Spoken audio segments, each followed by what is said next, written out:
Hi friends, இன்றைக்கி வந்து மீன், அதாவது ஷீலா மீன் வாங்கி குழம்பு வச்சு வறுவல் பண்ணுறேன்.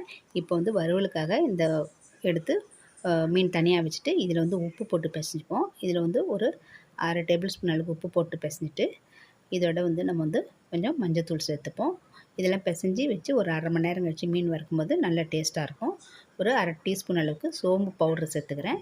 அதையும் இதோட கலந்துட்டு மஞ்சத்தூள் 1/2 டீஸ்பூன், இதில் தனி மிளகாத்தூள் 1 டீஸ்பூன் அளவுக்கு சேர்த்துக்கிறேன். இது வந்து காரமான மிளகாத்தூள், அதனால் வந்து நான் கொஞ்சமாக தான் சேர்த்துருக்கேன். இப்போ இதெல்லாம் நல்லா கலந்து விட்டு இதில் ஒரு 1/2 டீஸ்பூன் அளவுக்கு எண்ணெய் சேர்த்துப்போம். எண்ணெய் சேர்த்துட்டு இதோட பிசைஞ்சு வச்சுப்போம். மசாலாலாம் அதில் நல்லா ஒட்டி வந்திருக்கும். இப்போ இதை பிசைஞ்சு வச்சுட்டு ஒரு 1/2 மணி நேரம் கழிச்சு நம்ம எடுத்துக்கலாம்.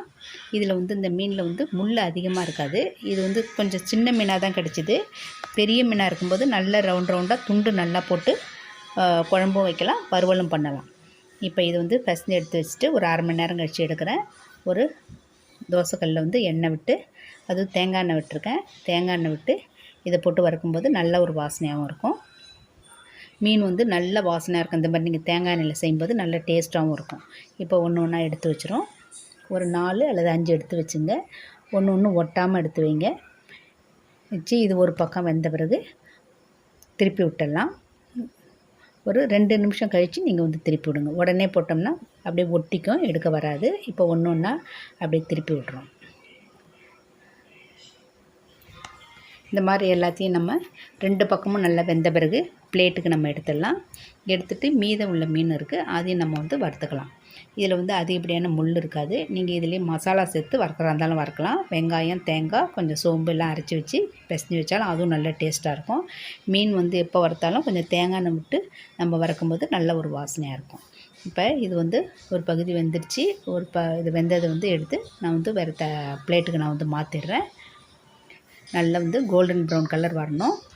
முள் இல்லாத ஒரு மீன், நல்ல டேஸ்ட்டாகவும் இருக்கும் சாப்பிட்றதுக்கு. இதை எடுத்து வச்சுட்டு மற்றதையும் நான் இதோட சேர்த்துட்றேன். சேர்த்துட்டு இதையும் அதை மாதிரி நீங்கள் என்ன பண்ணுங்கள், ஒரு பக்கம் வெந்த பிறகு இதை திருப்பி விட்டுடலாம். திருப்பி விட்டு 2 பக்கமும் நல்லா வெந்து நல்லா கோல்டன் ப்ரௌன் கலர் வந்த பிறகு நம்ம எடுத்துகிறோம். இந்த மாதிரி நீங்கள் செஞ்சு பாருங்கள், நல்ல டேஸ்ட்டாக இருக்கும். இது நான் சிம்பிளாக வந்து ஃப்ரை பண்ணுறதான் நான் இருக்கேன்.